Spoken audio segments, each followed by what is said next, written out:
प्रिय बाबुला महारणा भाई आपण निखिल विश्रांति बाणपुर ब्लॉक प्रभारी रूपे निर्वाचित होइथिबारु आपण को आगामी दिन में बाणपुर ब्लॉक को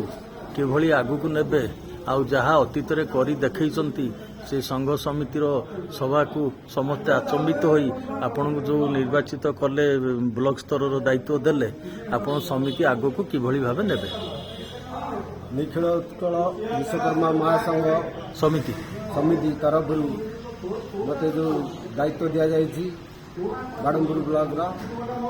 आगुरी जमी संगठन करूली बर्तमान ताठू आहरी लोक मानू एकत्रित करी मो महारणा भाई मानू एकत्रित करी संगठन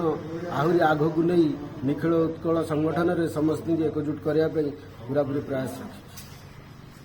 आउ एबे बाणपुर ब्लॉक अधिवेशन केते दिन भितर डाकी बोली भाबुचंती। बाणपुर ब्लॉक अधिवेशन गोटे मीटिंग आम 20 दिन तले कर देइथिलु वर्तमान आउ 10-15 दिन कि 20 दिन भितर आउ गोटे ब्लॉक मीटिंग डाकी सबू भाई मान बहु संख्यार जोग दे आउरी संगठन करी इच्छा रखी। आगामी दिन रे हेबाकु जाउथिबा खोर्धा जिला महासभा निखिलोत्कल विश्राम समितिर ताकू सफल करिया पई आपण कोन योगदान देबे। खोर्धा महासंघ निखिल उत्कल समितिर महासभा ताकू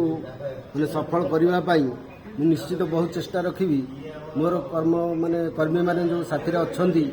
आउ महारणा संघ भाई माने समस्त जानी एकजुट करी